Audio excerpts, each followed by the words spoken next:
ओम शांति। मधुबन मुरली 2023 दिसंबर 10।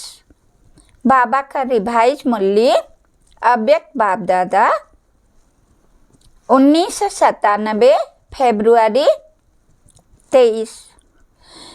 बाबा का आज का अव्यक्त वाणी महावाक्य। साथी को साथ रख साखी और खुशनुमा तक नसीन रहो। आज विश्व कल्याणकारी बाप विश्व के चारों तरफ के बच्चों को देख हर्षित हो रहे हैं। सभी बच्चों के स्नेह और सहयोग की रेखाएं बच्चों के चेहरे से दिखाई दे रही है। हर एक के दिल से मेरा बाबा, ये गीत बाप दादा सुन रहे हैं। बाप दादा भी रेस्पॉन्ड में कहते हैं, ओ मेरे अति प्रिय अति स्नेही लाडले बच्चे। हर एक बच्चा प्रिय भी है, लाडले भी है। क्यों? कोटों में कोई और कोई में भी कोई हो तो लाडले हुए ना। तो बाप दादा भी लाडले बच्चों को देख खुश होते हैं। बच्चों को भी सदा खुशी में डांस करते हुए देखते हैं और सदा देखने चाहते हैं। खुशी में रहते तो हैं, लेकिन बाप सदा चाहते हैं सदा खुश रहते हो या खुशी में फर्क पड़ता है। कभी बहुत खुशी, कभी थोड़ी कम और कभी बहुत कम। बाप ने पहले भी सुनाया है कि वर्तमान समय आप बच्चों की विश्व को इस सेवा की आवश्यकता है जो चेहरे से, नैनों से, दो शब्द से हर आत्मा के दुख को दूर कर खुशी दे दो। आपको देखते ही खुश हो जाए, इसलिए खुशनुमा चेहरा या खुशनुमा मूर्त सदा रहे, क्योंकि मन की खुशी सूरज से स्पष्ट दिखाई देती है। कितना भी कोई भटकता हुआ परेशान दुख की लहर में आए, खुशी में रहना असंभव भी समझते हो, लेकिन आपके सामने आते ही आपकी मूर्त, आपकी वृत्ति, आपकी दृष्टि आत्मा को परिवर्तन कर ले। आज मन की खुशी के लिए कितना खर्चा करते हैं, कितने मनोरंजन के नए नए साधन बनाते हैं। वो है अल्पकाल के साधन और आपकी है सदा काल की सच्ची साधना। तो साधना उन आत्माओं को परिवर्तन कर ले, हाय हाय ले आवे और वह लेकर जाए। वह कमाल है परमात्मा आत्माओं की। तो ये सेवा करो। समय प्रति समय जितना अल्पकाल के साधनों से परेशान होते जाएंगे, ऐसे समय पर आपकी खुशी उन्हों का सहारा बन जाएगी, क्योंकि आप है ही खुश नसीब। खुश नसीब है या नहीं? बाबा पूछ रहे हैं, अधूरे तो नहीं है ही खुश नसीब। आप जैसा खुश नसीब सारे कल्प में कोई आत्माएं नहीं। इतना नशा चेहरे और चलन से अनुभव करा सकते हो या कराते भी हो। ब्राह्मण जीवन में अगर खुशी नहीं तो ब्राह्मण बनकर क्या किया? ब्राह्मण जीवन अर्थात खुशी की जीवन। कभी कभी बाप दादा देखते हैं कोई कोई के चेहरे जो होते हैं ना, वो थोड़ा सा क्या होता है अच्छी तरह से जानते हैं तभी हंसते हैं। तो बाप दादा को ऐसा चेहरा देख रहम भी आता और थोड़ा सा आश्चर्य भी लगता। मेरे बच्चे और उदास हो सकता है क्या? नहीं ना। उदास अर्थात माया के दास। लेकिन आप तो मास्टर मायापति हो। माया आपके आगे क्या है? चींटी भी नहीं है, मरी हुई चींटी। दूर से लगता है जिंदा है, लेकिन होती मरी हुई है। सिर्फ दूर से परखने की शक्ति चाहिए। जैसे बाप की नॉलेज विस्तार से जानते हो ना, ऐसे माया के भी बहुरूपी रूप की पहचान नॉलेज अच्छी तरह से धारण कर लो। वो सिर्फ डराती है। जैसे छोटे बच्चे होते हैं ना, तो उनको माँ बाप निर्भय बनाने के लिए डराते हैं। कुछ करेंगे नहीं, जानबूझकर डराने के लिए करते हैं। ऐसे माया भी अपना बनाने के लिए बहुरूपी धारण करती है। जब बहुरूप धारण करती है तो आप भी बहुरूपी बन उसको परख लो। परख नहीं सकते हैं ना, तो क्या खेल करते हो? युद्ध करने शुरू कर देते हो। हाय, माया आ गई और युद्ध करने से बुद्धि मन थक जाता है। फिर थकावट से क्या कहते हो? माया बड़ी प्रबल है, माया बड़ी तेज है। कुछ भी नहीं है। आपकी कमजोरी भिन्न भिन्न माया के रूप बन जाती है। तो बाप दादा सदा हर एक बच्चे को खुशनसीब के नशे में, खुशनुमा चेहरे में और खुशी की खुराक से तंदुरुस्त और सदा खुशी के खजानों से संपन्न देखने चाहते हैं। जीवन में चाहिए क्या? खुराक और खजाना। और क्या चाहिए? तो आपके पास खुशी की खुराक है या स्टॉक कभी खत्म हो जाता है? खुशी का खजाना अखूट है ना। और जितना खर्चो उतना बढ़े। अगर और कभी भी पुरुषार्थ नहीं करो, सिर्फ एक लक्ष्य रखो। कुछ भी हो जाए, चाहे अपने मन के स्थिति द्वारा, चाहे कोई अन्य आत्माओं का द्वारा, चाहे प्रकृति द्वारा, चाहे वायुमंडल द्वारा, कुछ भी हो जाए, मुझे खुशी नहीं छोड़नी है। ये तो सहज पुरुषार्थ है ना। या खुशी खिसक जाती है? सहज है या कभी कभी मुश्किल है? दृढ़ संकल्प रखो और बातों को भूल जाओ। एक ही बात पक्की रखो, मुझे खुश रहना है। तो बातें क्या लगेगी? खेल। और अपनी खेल देखने के साखीपन की सीट पर सदा स्थित रहो। चाहे कोई अपमान करने वाला हो, आपको परेशान कर अपने साखीपन की शान से नीचे उतारने वाले हो, लेकिन आप साखीपन की सीट से नीचे नहीं आओ। नीचे आ जाते हो तभी खुशी कम हो जाती है। बाप दादा ने पहले भी 2 शब्द सुनाए हैं, साथी और साखी। जब बाप दादा साथ है तो साखीपन की सीट सदा मजबूत रहती है। कहते सभी हो बाप दादा साथ है, बाप दादा साथ है, लेकिन माया का प्रभाव भी पड़ता रहता। और कहते हो बाप दादा साथ है, बाप दादा साथ है, लेकिन साथ को ऐसे समय पर यूज नहीं करते हो, किनारे कर देते हो।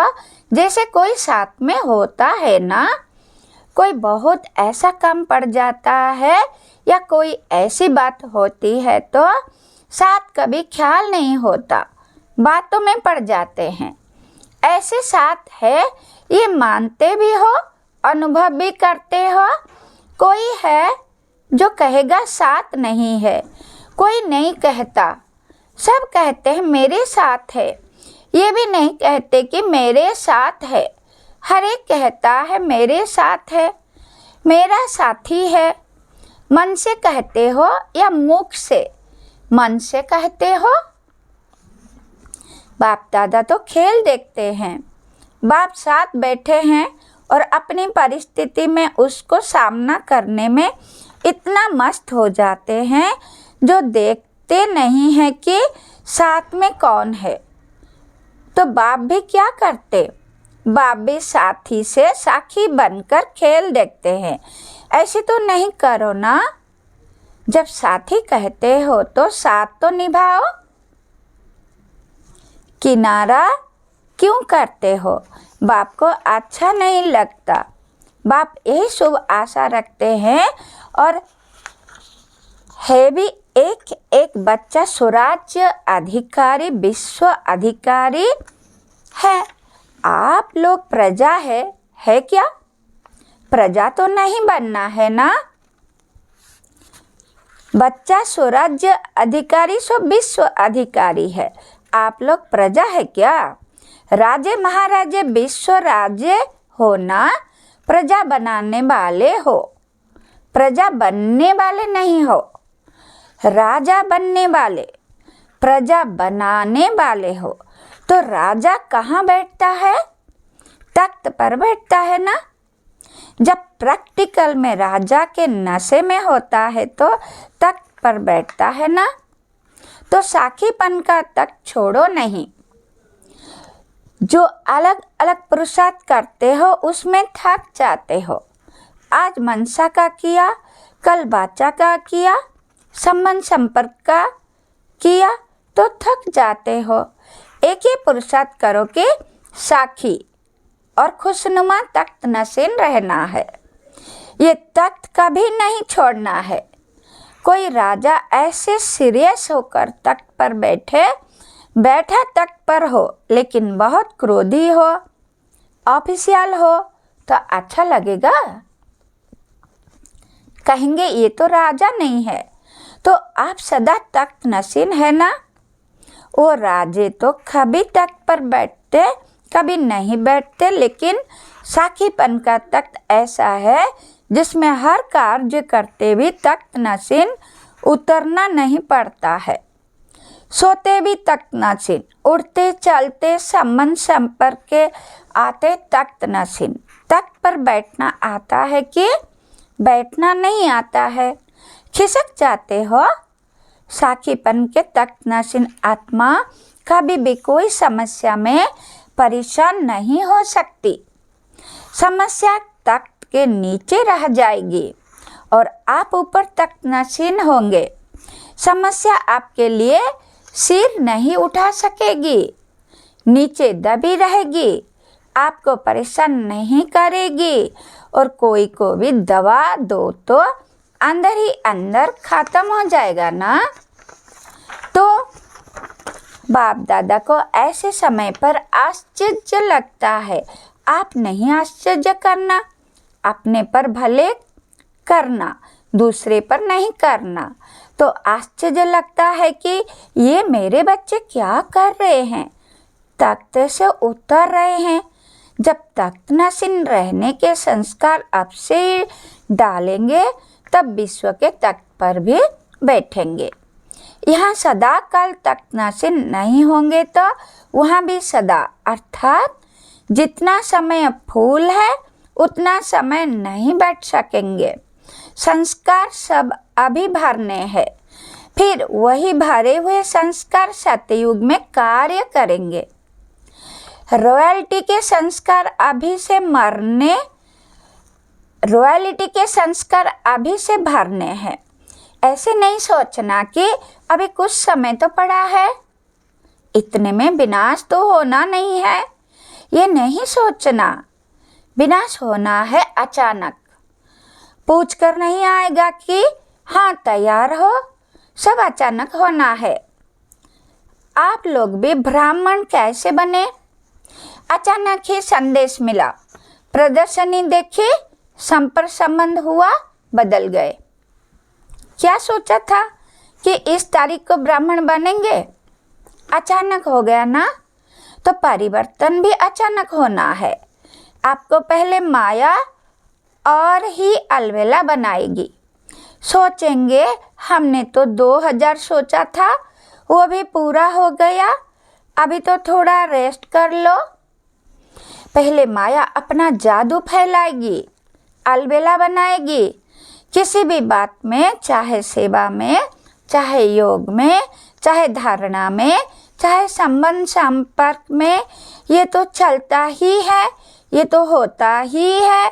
ऐसे पहले माया अलबेला बनाने की कोशिश करेगी, फिर अचानक विनाश होगा। फिर नहीं कहना कि बाप दादा ने सुनाया ही नहीं। ऐसा भी होना है क्या? इसलिए पहले ही सुना देते हैं। अलबेले कभी भी किसी भी बात में नहीं बनना। 4 ही सब्जेक्ट में अलर्ट। अभी भी कुछ हो जाए तो अलर्ट। उस समय नहीं कहना बाप दादा अभी आओ, अभी साथ निभाओ, अभी थोड़ी शक्ति दे दो। उस समय नहीं देंगे। अभी जितनी शक्ति चाहिए, जैसी चाहिए उतनी जमा कर लो। सबको खुली छुट्टी है, खुले भंडार है। जितनी शक्ति चाहिए, जो शक्ति चाहिए ले लो। पेपर के समय टीचर व प्रिंसिपल मदद नहीं करता। डबल विदेशी बच्चों को देख बाप को भी डबल खुशी होती है। क्यों होती है? क्योंकि डबल विदेशियों को स्वयं का परिवर्तन करने में डबल मेहनत करनी पड़ी। इसीलिए जब बाप दादा डबल विदेशी बच्चों को देखते हैं तो डबल खुशी होती है। वाह मेरे डबल विदेशी बच्चे, वाह। डबल विदेशी हाथ उठाओ। विश्व के अनेक देशों के करीब 1000 भाई बहनें सभा में उपस्थित है। वाह बहुत अच्छा, डबल ताली बजाओ। बाप दादा विदेश की सेवा के समाचार सुनते रहते हैं, देखते भी रहते हैं। रिजल्ट में सेवा का उमंग उत्साह बहुत अच्छा है। सिर्फ कभी कभी अपने ऊपर सेवा का थोड़ा सा बोझ उठा लेते हो। बोझ नहीं उठाओ, बोझ बाप को दे दो। बाप के लिए वो बोझ कुछ भी नहीं है, लेकिन आप सेवा का बोझ उठा लेते हो तो थक जाते हो। सेवा बहुत अच्छी करते हो। सेवा के समय नहीं थकते हो। उस समय बहुत अच्छे चेहरों का फोटो निकालने वाला होता है, लेकिन कोई कोई, सभी नहीं। सेवा के बाद थोड़ा सा थकावट के चेहरे में दिखाई देते हैं। बाप कहते हैं बोझ उठाते क्यों हो? क्या बोझ उठाना अच्छा लगता है या आदत पड़ी हुई है? बोझ नहीं उठाओ। बोझ तब लगता है जब बाप साथ नहीं है। मैंने किया, मैं करती हूँ, मैं करता हूँ तो बोझ हो जाता है। बाप साथ है, बाप का कार्य है, बाप करा रहा है तो बोझ नहीं होगा। हल्के हो, नाचते रहेंगे। जैसे डांस बहुत अच्छी करते हो ना। डबल विदेशियों की डांस देखो तो बहुत अच्छी होती है। अपने को थकाते नहीं है। फरिश्ते माफी करते हो। इंडियन जो करेंगे वो पाँव थकाएंगे, हाथ भी थकाएंगे, लेकिन विदेशी डांस भी लाइट करते हो। तो ऐसे सेवा भी एक डांस समझो, खेल समझो, थको नहीं। बाप दादा को वो फोटो अच्छा नहीं लगता है। सेवा का उमंग उत्साह अच्छा है।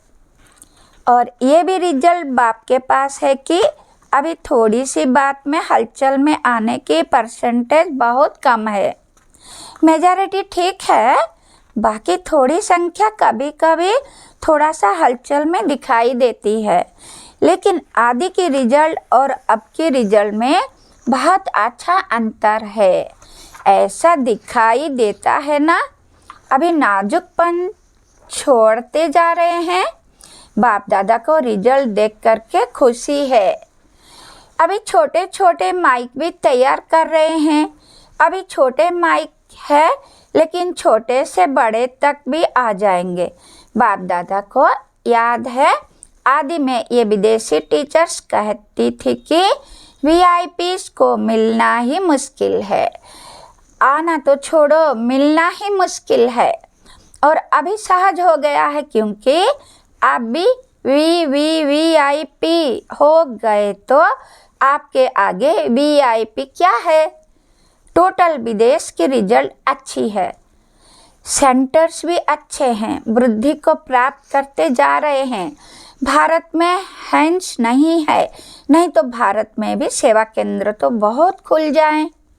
एक एक जोन वाला कहता है हैंड्स नहीं है, तो अभी इस वर्ष हैंड्स निकालने की सेवा करो। हैंड्स मांगो नहीं, निकालो और ही दान पुण्य करो। विदेश में ये बहुत अच्छा तरीका है। जहाँ भी सेंटर खुलता है वहाँ के ही लौकिक कार्य भी करते हैं, सेंटर भी चलाते हैं। कैसे चलेगा, कौन चलाएगा, ये प्रारब्ध काम है। आप लोग ये नहीं सोचना कि हम लौकिक काम क्यों करें, ये तो आपकी सेवा का साधन है। लौकिक कार्य नहीं करते हो, लेकिन अलौकिक कार्य के निमित्त बनने के लिए लौकिक कार्य करते हो। जहाँ भी जाते हो वहाँ सेंटर खोलने का उमंग रहता है ना, तो लौकिक कार्य कब तक करेंगे ये नहीं सोचो। लौकिक कार्य अलौकिक कार्य निमित्त करते हो तो आप सरेंडर हो। लौकिकपन नहीं हो, अलौकिकपन है तो लौकिक कार्य में भी समर्पण हो। लौकिक कार्यों को छोड़कर समर्पण समारोह मनाना है, ये बात नहीं है। ऐसा करने से वृद्धि कैसे होगी? इसीलिए लौकिक कार्य करते अलौकिक कार्य के निमित्त बनते हो। तो जो निमित्त लौकिक समझते हैं और रहते अलौकिकता में हैं, ऐसी आत्माओं को डबल क्या पदम मुबारक है। सिर्फ ट्रस्टी होकर करना, मैंपन में नहीं आना। मैं इतना काम करती हूँ, मैंपन नहीं। कराबन हर करा रहा है, मैं इंटरवेंट हूँ। मैं बंद करो। कराबन हर करा रहा है, मैं इंस्ट्रूमेंट हूँ, पावर के आधार पर चल रही हूँ। अच्छा, आज डबल विदेशियों का टर्न है ना। आप लोगों को भी डबल विदेशियों को देख खुशी होती है ना, तो सभी डबल विदेशी खुशनुमा हो, हाथ की ताली बजाओ। अभी मधुबन में तो माया नहीं आती है ना। अच्छा, 1 सेकंड में बिल्कुल बाप समान अशरीरी बन सकते हो, तो 1 सेकंड में फुल स्टॉप लगाओ और अशरीरी स्थिति में स्थित हो जाओ। बाप दादा ने 3 मिनट ड्रिल कराइए। अच्छा, ये सारे दिन में बार बार अभ्यास करते रहो। चारों ओर के सर्व माया जीत, प्रकृति जीत, साखीपन के तख्त नशीन, साथी के साथ का सदा अनुभव करने वाले, सदा दृढ़ता से सफलता को गले का हार बनाने वाले, सदा बाप समान लाइट रहने वाले, सदा अपने माइट द्वारा विश्व को दुख अशांति की कमजोरी से छुड़ाने वाले, ऐसे मास्टर सुख के सागर, खुशी के सागर, प्रेम के सागर, ज्ञान के सागर बाप समान बच्चों को याद प्यार और नमस्ते। हाँ, हम बच्चों का भी बाप दादा को याद प्यार नमस्ते। बाबा का आज का वरदान है, परखने व निर्णय करने की शक्ति द्वारा सेवा में सफलता प्राप्त करने वाले सफलता मूर्त भव। विस्तार, जो परखने की शक्ति द्वारा बाप को, अपने आप को, समय को, ब्राह्मण परिवार को और अपने श्रेष्ठ कर्तव्य को पहचान कर फिर निर्णय करते हैं कि क्या बनना है और क्या करना है, वही सेवा करते कर्म व संबंध संपर्क में आते सदा सफलता प्राप्त करते हैं। मनसा वाचा कर्मणा, हर प्रकार की सेवा में सफलता मूर्त बनने का आधार है परखने और निर्णय करने की शक्ति। आज का बाबा का स्लोगन, ज्ञान योग के लाइट माइट से संपन्न बनो तो किसी भी परिस्थिति को सेकंड में पार कर लेंगे। ओम शांति। स्वीट शिव बाबा। शुक्रिया शुक्रिया शुक्रिया।